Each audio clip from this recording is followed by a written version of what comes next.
Have you ever noticed that you spend more time trying to act like a man than actually feeling like one, let alone just being one? I mean, the truth is that we place so many rules on men that dictate what behavior is manly and allowed and what behavior is sissy or feminine or gay and not allowed. But these rules have a really surprising and negative effect on your sex life. In fact, trying to play by these rules might be the thing that is stopping you from being a great lover and enjoying sex yourself. And in this video, I'm going to break down what our societally toxic expectations are of men and exactly how they are impacting your sex life. And of course, I'm going to share with you how to do it differently so that you can actually just feel like a man instead of trying to act like one. To explain this phenomena, I'm going to refer to a graphic put together by a man named Paul Kivel that outlines this phenomena super clearly, and it is called the Act Like a Man box. As you can see, this illustrates the expectations that society has of men. These are the statements and roles that are pushed upon all men and even boys starting from birth, and over time, no one is immune from being affected by them. In the middle, you can see the feelings that these rigid expectations form over time. Whether you like it or not, you are living with the pressures and the unspoken rules that are associated with the Act Like a Man box. Women have our own version of this, but women, for the most part, are allowed to be full human beings. Like, they're not necessarily expected to fit so neatly into a box, especially nowadays. But the Act Like a Man box is still very much enforced by both men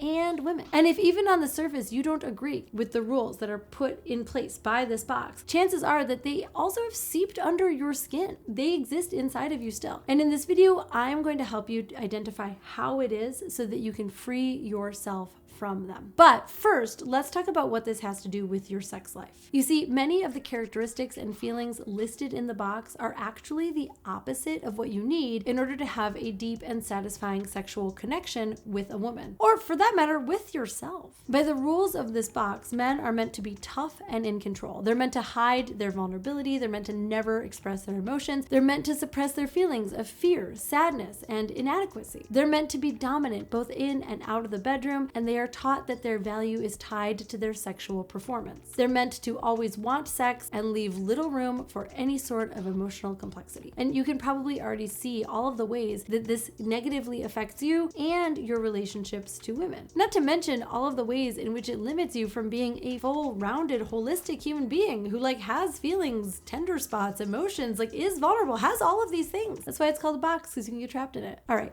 I want to get into the 6 specific ways that the Act Like a Man box affects sexual relationships and see if you can relate to any of these. Number 1, it suppresses emotional intimacy. The first way that living inside of this box is tarnishing your bedroom game is that it teaches you to avoid showing emotions or being vulnerable. And these happen to be the 2 major building blocks when it comes to a rich and fulfilling sex life. Over time, these qualities make it hard for men to get emotionally close to their partners. And both women and men need emotional connection in order to fully let go and enjoy sex to the fullest in a long-term relationship. Emotional connection is a key component of exploring and having pleasurable sex, even if it's a one-night stand, for both men and women. So if you have fallen to any of the pressures of the Act Like a Man box, it could be robbing you of the pleasure and the enjoyment and the connection that you deserve. Number 2, it creates performance pressure. The Act Like a Man box is a pressure cooker for performance anxiety in the bedroom, which is why it's called the Act Like a Man box, not the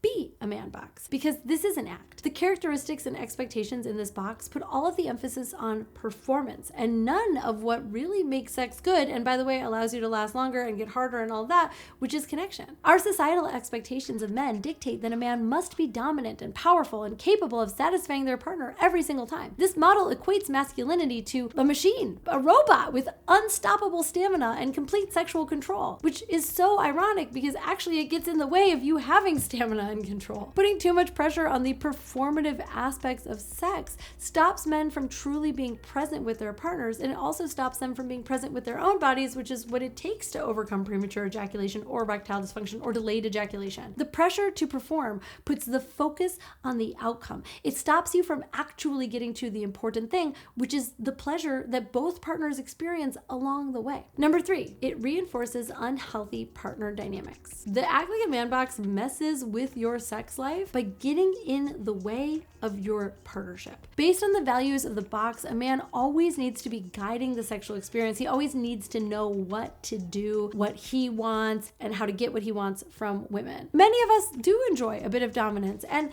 many men do feel comfortable being in the position of needing to know what's next, but is that really fair to you? Where does it leave space for you to take a step back and to receive and let her be in the driver's seat? Where does it make space for her to get what she likes in the equation if you're constantly having to know before she even asks? It doesn't leave room for any mutual exploration. I believe that the best sex happens when two people arrive as equals and are willing to explore their eroticism together, even if they decide to be equals in a dom-sub relationship. And secondly, if you're too caught up in being in control, you run the risk of paying too little attention to your partner. Is she consenting? Is she getting what she wants out of sex? Is she enthusiastic? Are you crossing any of her boundaries? Which brings me to number 4, it blocks open communication. If you are constantly being pressured by society, by yourself, by your woman to act like a man, this means you can't be vulnerable, which means you can't express your emotions, which means you can't need anything from anyone, and you must be as strong as a rock at all times. And guess what's going to be really challenging for you if you're living under all that? Communication.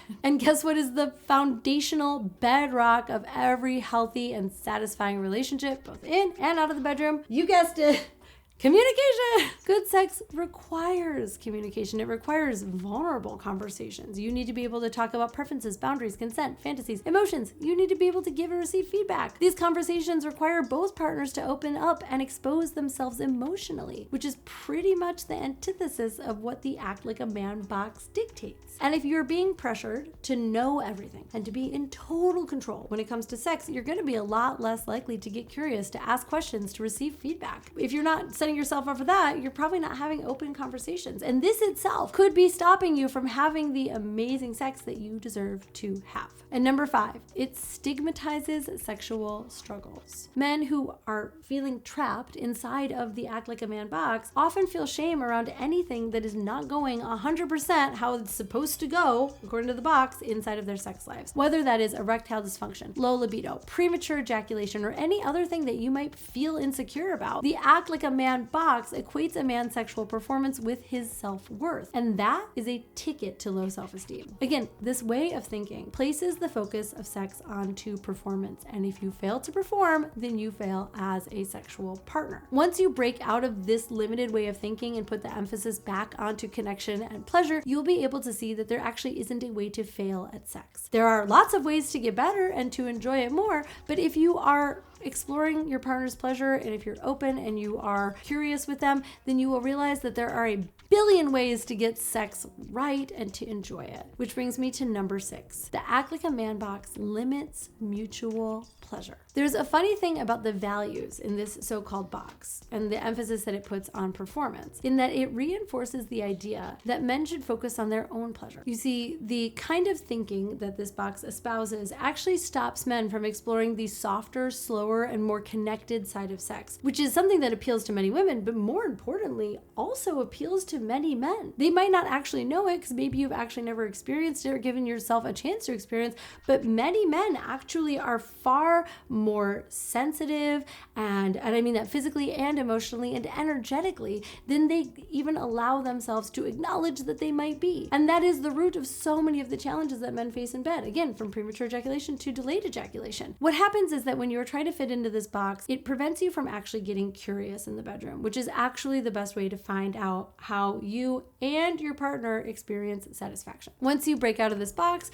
you can play with all of the colors. You have all of the crayons. Every option is on the table for what feels good for you and for her, and you are allowed to take things slower and figure out for your unique body, what it is that actually brings you the most satisfaction. So now that we know exactly how this performance of masculinity is affecting your bedroom game, how do you break out of it? Well, the first step is to be really honest with yourself about where in your life you're falling into the trap of acting like a man, and then giving yourself permission to operate as a full human being with flaws and needs and emotions and everything else. It is important to remember that this limited kind of thinking isn't only something that men deal with. Women have our own plethora of limiting beliefs, and we have expectations about men, and we keep men in this box as well. We might expect our male partners to stay inside of the act like a man box. We don't always give our male partners full permission to be emotional, complicated, vulnerable human beings. But once you have brought awareness into this, it's time for both you and the people around you to step out of it.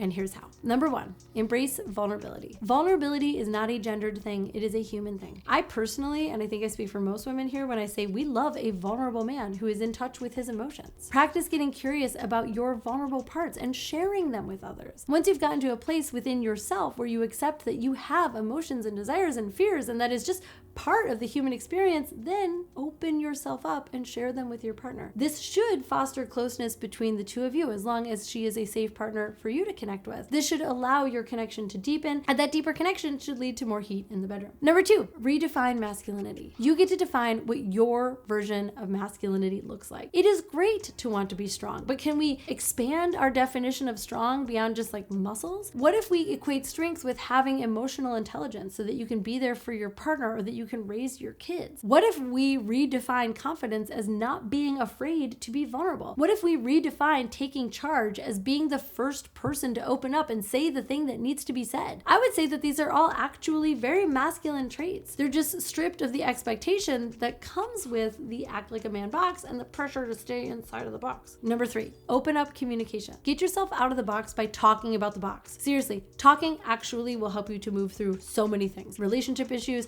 things that come up with your dude friends, with your male friends, between you and your dad, between you and your son. Talk about the box. Share the box with others. Talk about the expectations that you feel, that how they have been put upon you. Talk about how that makes you feel. Talk about the ways that you feel trapped. Talk about the ways that you have put yourself into the act like a man box by putting and pushing other people out of it, by man challenging other people, by not telling other men that you care about them, that you love them, that you're worried about them, by calling them sissies or pussies, whatever it is. You can take ownership of the ways that you have pushed people out of the box in order to make yourself feel more secure in your own act of quote unquote manhood. Most importantly, talk about the ways that this has affected you. And if you need to, and it's appropriate, talk with a therapist or talk with a coach about it as well. Because the best way to unravel these deeply ingrained, deeply entangled issues is really to talk through them. And there are very few things that can't be improved with an open and honest yap. As a yapper myself, I'm gonna say it. Number four, let go of performance. Lastly, one of the most important things you can do in order to get out of this box is to make a commitment to yourself that you are no longer interested in performing. You are no longer going to act according to what other people expect. No more performing in social situations. No more performing in the bedroom. No more performing in interactions with your loved ones. Focus on finding the truth in every experience. Your truth, your authentic truth, and then express it. Find meaningful connections both in and out of the bedroom. Speak from your actual lived experience instead of trying to constantly act as if there's like a camera on you that is policing your expression of masculinity. Commit to being yourself, and I guarantee that you will have a deeper connection to your own unique needs, desires, thoughts, and feelings, and your relationship will flourish, and they're not going to take away your man card. I promise. Letting go of the need to perform frees you from the anxiety that comes along with it, and it creates space for you to actually have an authentic human experience, which I think we can all agree you deserve. If you want to improve your sex life and your relationships with women, stepping out of the act like a man box might just be the first and most critical step. I'm Caitlin V. Thank you so much for tuning in. Please leave your comments below. I would love to hear about the ways that you've experienced the act like a man box, the ways that you have broken out of it for yourself, and anything else that you would like to see from me on this channel. Make sure that you are subscribed, and I will see you here next time.